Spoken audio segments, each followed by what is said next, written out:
شروع اللہ کا نام لے کر جو بڑا مہربان نہایت رحم کرنے والا ہے۔ الف لام را۔ فرمان ہے جس کی آیتیں پختہ اور مفصل ارشاد ہوئی ہیں ایک دانا اور باخبر ہستی کی طرف سے کہ تم نہ بندگی کرو مگر صرف اللہ کی، میں اس کی طرف سے تم کو خبردار کرنے والا بھی ہوں اور بشارت دینے والا بھی، اور یہ کہ تم اپنے رب سے معافی مانگو اور اس کی طرف پلٹ آؤ تو وہ ایک خاص مدت تک تم کو اچھا سامان زندگی دے گا، ہر صاحب فضل کو اس کا فضل عطا کرے گا، لیکن اگر تم منہ پھیرتے ہو تو میں تمہارے حق میں بڑے ہولناک دن کے عذاب سے ڈرتا ہوں۔ تم سب کو اللہ کی طرف پلٹنا ہے اور وہ سب کچھ کر سکتا ہے۔ دیکھو یہ لوگ اپنے سینوں کو موڑتے ہیں تاکہ اس سے چھپ جائیں، خبردار جبکہ کپڑوں سے اپنے آپ کو ڈھانپتے ہیں، اللہ ان کو چھپے کو بھی جانتا ہے اور کھلے کو بھی، وہ تو ان بھیدوں سے بھی واقف ہے جو سینوں میں ہیں۔ زمین میں چلنے والا کوئی جاندار ایسا نہیں ہے جس کا رزق اللہ کے ذمے نہ ہو اور جس کے متعلق وہ نہ جانتا ہو کہ کہاں وہ رہتا ہے، کہاں وہ سونپا جاتا ہے، سب کچھ ایک صاف دفتر میں درج ہے۔ اور وہی ہے جس نے آسمانوں اور زمین کو 6 دنوں میں پیدا کیا، جبکہ اس سے پہلے اس کا عرش پانی پر تھا، تاکہ تم کو آزما کر دیکھے کہ تم میں کون بہتر عمل کرنے والا ہے۔ اب اگر اے محمد صلی اللہ علیہ وسلم تم کہتے ہو کہ لوگوں مرنے کے بعد تم دوبارہ اٹھائے جاؤ گے تو منکرین فوراً بول اٹھتے ہیں کہ یہ تو صریح جادوگری ہے، اور اگر ہم ایک خاص مدت تک ان کی سزا کو ٹالتے ہیں تو وہ کہنے لگتے ہیں کہ آخر کس چیز نے اسے روک رکھا ہے۔ سنو جس روز اس سزا کا وقت آ گیا تو وہ کسی کے پھیرے نہ پھر سکے گا، اور وہی چیز ان کو آ گھیرے گی جس کا وہ مذاق اڑا رہے ہیں۔ اگر کبھی ہم انسان کو اپنی رحمت سے نوازنے کے بعد پھر اسے محروم کر دیتے ہیں تو وہ مایوس ہوتا ہے اور ناشکری کرنے لگتا ہے، اور اگر اس مصیبت کے بعد جو اس پر آئی تھی ہم اسے نعمت کا مزہ چکھاتے ہیں تو کہتا ہے میرے تو سارے راستے پار ہو گئے، پھر وہ پھولا نہیں سماتا اور اکڑنے لگتا ہے۔ اس عیب سے پاک اگر کوئی ہے تو بس وہ لوگ جو صبر کرنے والے اور نیکوکار ہیں، وہی ہیں جن کے لیے درگزر بھی ہے اور بڑا اجر بھی۔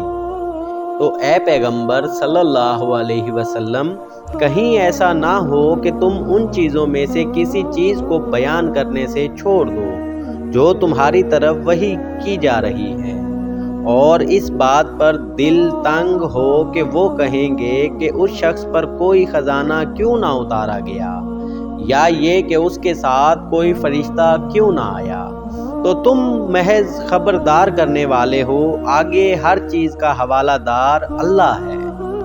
کیا یہ کہتے ہیں کہ پیغمبر صلی اللہ علیہ وسلم نے یہ کتاب خود گھڑ لی ہے؟ کہو اچھا یہ بات ہے تو اس جیسی گھڑی ہوئی 10 صورتیں تم بنا لاؤ، اور اللہ کے سوا اور جو تمہارے معبود ہیں ان کو مدد کے لیے بلا سکتے ہو تو بلا لو، اگر تم انہیں معبود سمجھنے میں سچے ہو۔ اب اگر وہ تمہارے معبود تمہاری مدد کو نہیں پہنچتے تو جان لو کہ یہ اللہ کے علم سے نازل ہوئی ہے، اور یہ کہ اللہ کے سوا کوئی حقیقی معبود نہیں ہے، پھر کیا تم اس امر حق کے آگے سر تسلیم خم کرتے ہو؟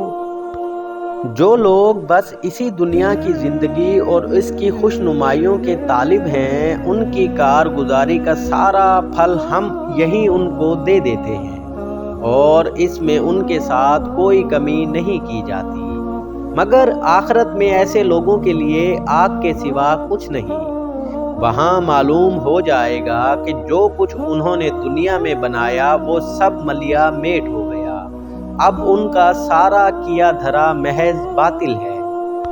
پھر بھلا وہ شخص جو اپنے رب کی طرف سے ایک صاف شہادت رکھتا تھا، اس کے بعد ایک گواہ بھی پروردگار کی طرف سے اس شہادت کی تائید میں آ گیا، اور پہلے موسیٰ کی کتاب رہنما اور رحمت کے طور پر آئی ہوئی بھی موجود تھی، کیا وہ بھی دنیا پرستوں کی طرح اس سے انکار کر سکتا ہے؟ ایسے لوگ تو اس پر ایمان لائیں گے، اور انسانی گروہوں میں سے جو کوئی اس کا انکار کرے تو اس کے لیے جس جگہ کا وعدہ ہے وہ دوزخ ہے۔ بس اے نبی صلی اللہ علیہ وسلم، تم اس چیز کی طرف سے کسی شک میں نہ پڑنا، یہ حق ہے تمہارے رب کی طرف سے، مگر اکثر لوگ نہیں مانتے۔ اور اس شخص سے بڑھ کر ظالم اور کون ہوگا جو اللہ پر جھوٹ گھڑے؟ ایسے لوگ اپنے رب کے حضور پیش ہوں گے اور گواہ شہادت دیں گے کہ یہ ہیں وہ لوگ جنہوں نے اپنے رب پر جھوٹ گھڑا تھا۔ سنو، خدا کی لعنت ہے ظالموں پر، ان ظالموں پر جو خدا کے راستے سے لوگوں کو روکتے ہیں، اس کے راستے کو ٹیڑھا کرنا چاہتے ہیں اور آخرت کا انکار کرتے ہیں۔ وہ زمین میں اللہ کو بے بس کرنے والے نہ تھے، اور نہ اللہ کے مقابلے میں کوئی ان کا حامی تھا۔ انہیں اب دوہرا عذاب دیا جائے گا، وہ نہ کسی کی سن ہی سکتے تھے اور نہ خود ہی انہیں کچھ سوچتا تھا۔ یہ وہ لوگ ہیں جنہوں نے اپنے آپ کو خود گھاٹے میں ڈالا، اور وہ سب کچھ ان سے کھویا گیا جو انہوں نے گھڑ رکھا تھا۔ ناگزیر ہے کہ وہی آخرت میں سب سے بڑھ کر گھاٹے میں رہے وہ لوگ جو ایمان لائے اور جنہوں نے نیک عمل کیے اور اپنے رب ہی کے ہو کر رہے، تو یقیناً وہ جنتی لوگ ہیں اور جنت میں وہ ہمیشہ رہیں گے۔ ان دونوں فریقوں کی مثال ایسی ہے جیسے ایک آدمی تو ہو اندھا بہرا اور دوسرا ہو دیکھنے اور سننے والا، کیا یہ دونوں یکساں ہو سکتے ہیں؟ کیا تم اس مثال سے کوئی سبق نہیں لیتے؟ اور ایسے ہی حالات تھے جب ہم نے نوح کو قوم کی طرف بھیجا تھا۔ اس نے کہا، میں تم لوگوں کو صاف صاف خبردار کرتا ہوں کہ اللہ کے سوا کسی کی بندگی نہ کرو، ورنہ مجھے اندیشہ ہے تم پر ایک روز دردناک عذاب آئے گا۔ جواب میں اس کی قوم کے سردار، جنہوں نے اس کی بات ماننے سے انکار کیا تھا، بولے، ہماری نظر میں تو تم اس کے سوا کچھ نہیں ہو کہ بس ایک انسان ہو جیسے ہم، اور ہم دیکھ رہے ہیں کہ ہماری قوم میں سے بس ان لوگوں نے جو ہمارے ہاں بزدل تھے بنا سوچے سمجھے تمہاری پیروی اختیار کر لی ہے، اور ہم کوئی چیز بھی ایسی نہیں پاتے جس میں تم لوگ ہم سے کچھ بڑے ہوئے ہو، بلکہ ہم تو تمہیں چھوٹا سمجھتے ہیں۔ اس نے کہا، اے برادران قوم، ذرا سوچو تو صحیح کہ اگر میں اپنے رب کی طرف سے ایک کھلی شہادت پر قائم تھا اور پھر اس نے مجھ کو اپنی خاص رحمت سے بھی نواز دیا، مگر وہ تم کو نظر نہ آئی، تو آخر ہمارے پاس کیا ذریعہ ہے کہ تم ماننا نہ چاہو اور ہم زبردستی اس کو تمہارے سر چپکے دیں؟ اور اے برادران قوم، میں اس کام پر تم سے کوئی مال نہیں مانگتا، میرا اجر تو اللہ کے ذمے ہے، اور میں ان لوگوں کو دھکے دینے سے بھی رہا جنہوں نے میری بات مانی ہے، وہ آپ ہی اپنے رب کے حضور جانے والے ہیں، مگر میں دیکھتا ہوں کہ تم لوگ جہالت برت رہے ہو۔ اور اے قوم، اگر میں ان لوگوں کو دھتکار دوں تو خدا کی پکڑ سے کون مجھے بچانے آئے گا؟ تم لوگوں کی سمجھ میں کیا اتنی بات بھی نہیں آتی؟ اور میں تم سے نہیں کہتا کہ میرے پاس اللہ کے خزانے ہیں، نہ یہ کہتا ہوں کہ میں غیب کا علم رکھتا ہوں، نہ یہ میرا دعویٰ ہے کہ میں فرشتہ ہوں، اور یہ بھی میں نہیں کہہ سکتا کہ جن لوگوں کو تمہاری آنکھیں حقارت سے دیکھتی ہیں انہیں اللہ نے کوئی بھلائی نہیں دی، ان کے نفس کا حال اللہ ہی بہتر جانتا ہے، اگر میں ایسا کہوں تو ظالم ہوں گا۔ آخر کار ان لوگوں نے کہا، اے نوح، تم نے ہم سے جھگڑا کیا اور بہت کر لیا، اب تو بس وہ عذاب لے آؤ جس کی تم ہمیں دھمکی دیتے ہو اگر تم سچے ہو۔ نوح نے جواب دیا، وہ تو اللہ ہی لائے گا اگر چاہے گا، اور تم اتنا بلبوتا نہیں رکھتے کہ اسے روک دو۔ اب اگر میں تمہاری کچھ خیر خواہی کرنا بھی چاہوں تو میری خیر خواہی تمہیں کوئی فائدہ نہیں دے سکتی جبکہ اللہ نے تمہیں بھٹکا دینے کا ارادہ کر لیا ہو۔ وہی تمہارا رب ہے اور اسی کی طرف تمہیں پلٹنا ہے۔ اے محمد صلی اللہ علیہ وسلم، کیا یہ لوگ کہتے ہیں کہ اس شخص نے یہ سب کچھ خود گھڑ لیا ہے؟ ان سے کہو، اگر میں نے یہ خود گھڑا ہے تو مجھ پر اپنے جرم کی ذمہ داری ہے، اور جو جرم تم کر رہے ہو اس کی ذمہ داری سے میں بری ہوں۔ نوح پر وحی کی گئی کہ تمہاری قوم میں سے جو لوگ ایمان لا چکے بس وہ لا چکے، اب کوئی ماننے والا نہیں ہے۔ ان کے کرتوتوں پر غم نہ کھانا چھوڑو اور ہماری نگرانی میں ہماری وحی کے مطابق ایک کشتی بنانی شروع کر دو، اور دیکھو جن لوگوں نے ظلم کیا ہے ان کے حق میں مجھ سے کوئی سفارش نہ کرنا، یہ سارے کے سارے اب ڈوبنے والے ہیں۔ نوح کشتی بنا رہا تھا اور اس کی قوم کے سرداروں میں سے جو کوئی اس کے پاس سے گزرتا تھا وہ اس کا مذاق اڑاتا تھا۔ اس نے کہا، اگر تم ہم پر ہنستے ہو تو ہم بھی تم پر ہنس رہے ہیں۔ ان قریب تمہیں خود معلوم ہو جائے گا کہ کس پر وہ عذاب آتا ہے جو اسے رسوا کر دے گا، اور کس پر وہ بلا ٹوٹ پڑتی ہے جو ٹالے نہ ٹلے گی۔ یہاں تک کہ جب ہمارا حکم آ گیا اور وہ تنور ابل پڑا تو ہم نے کہا ہر کسی کے یہاں تک کہ جب ہمارا حکم آ گیا اور وہ تنور ابل پڑا تو ہم نے کہا ہر قسم کے جانوروں کا ایک جوڑا کشتی میں رکھ لو، اپنے گھر والوں کو بھی، سوائے ان اشخاص کے جن کی نشاندہی پہلے کی جا چکی ہے۔ اس میں سوار کرا دو اور ان لوگوں کو بھی بٹھا لو جو ایمان لائے ہیں، اور تھوڑے ہی لوگ تھے جو نوح علیہ السلام کے ساتھ ایمان لائے تھے۔ نوح نے کہا، سوار ہو جاؤ اس میں، اللہ ہی کے نام سے ہے اس کا چلنا بھی اور اس کا ٹھہرنا بھی، میرا رب بڑا غفور و رحیم ہے۔ کشتی ان لوگوں کو لیے چلی جا رہی تھی اور ایک موج پہاڑ کی طرف اٹھ رہی تھی۔ نوح کا بیٹا دور فاصلے پر تھا۔ نوح نے پکار کر کہا، بیٹا ہمارے ساتھ سوار ہو جاؤ، کافروں کے ساتھ نہ رہ۔ اس نے پلٹ کر جواب دیا، میں ابھی ایک پہاڑ پر چڑھ جاتا ہوں جو مجھے پانی سے بچا لے گا۔ نوح نے کہا، آج کوئی چیز اللہ کے حکم سے بچانے والی نہیں ہے سوائے اس کے کہ اللہ ہی کسی پر رحم فرمائے۔ اتنے میں ایک موج دونوں کے درمیان حائل ہو گئی اور وہ بھی ڈوبنے والوں میں شامل ہو گیا۔ حکم ہوا، اے زمین اپنا سارا پانی نگل جا اور اے آسمان رک جا۔ چنانچہ پانی زمین میں بیٹھ گیا، فیصلہ چکا دیا گیا۔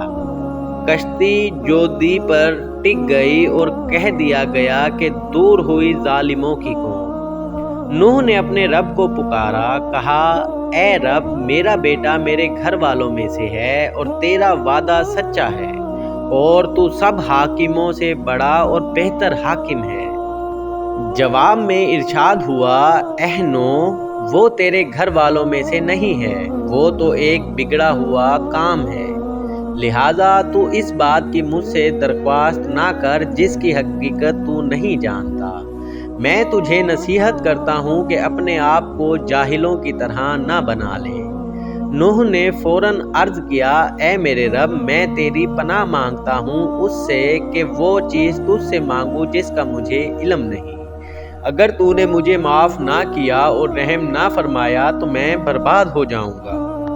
حکم ہوا، اے نوح اتر جا، ہماری طرف سے جو سلامتی اور برکتیں ہیں تجھ پر اور ان گروہوں پر جو تیرے ساتھ ہیں، اور کچھ گروہ ایسے بھی ہیں جن کو ہم کچھ مدت سامان زندگی بخشیں گے کہ پھر انہیں ہماری طرف سے دردناک عذاب پہنچے گا۔ اے محمد صلی اللہ علیہ وسلم، یہ غیب کی خبریں ہیں جو ہم تمہاری طرف وحی کر رہے ہیں، اس سے پہلے نہ تم ان کو جانتے تھے اور نہ تمہاری قوم، پس صبر کرو، انجام کار متقیوں ہی کے حق میں ہے۔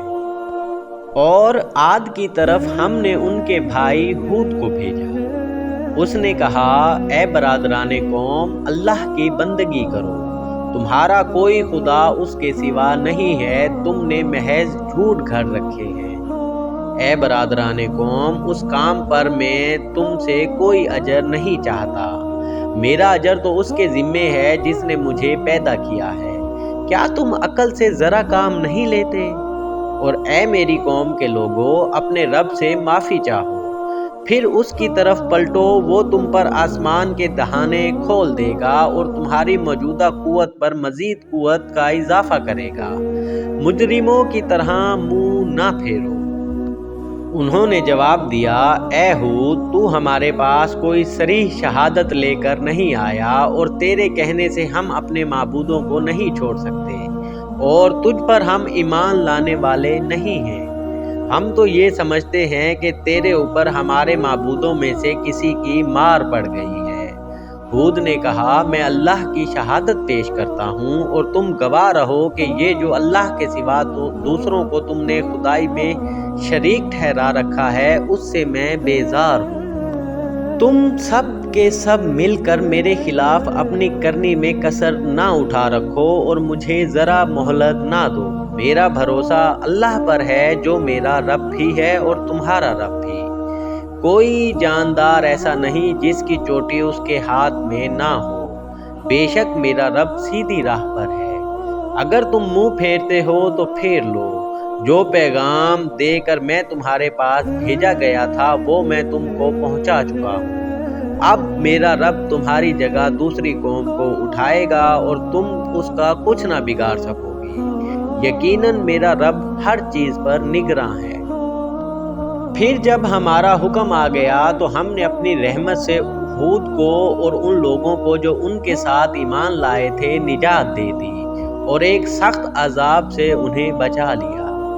یہ ہیں عاد، اپنے رب کی آیات سے انہوں نے انکار کیا، اس کے رسولوں کی بات نہ مانی، اور ہر جبار دشمن حق کی پیروی کرتے رہے۔ آخر کار اس دنیا میں بھی ان پر پھٹکار پڑی اور قیامت کے روز بھی۔ سنو، عاد نے اپنے رب سے کفر کیا۔ سنو، دور پھینک دیے گئے عاد، ہود کی قوم کے لوگ۔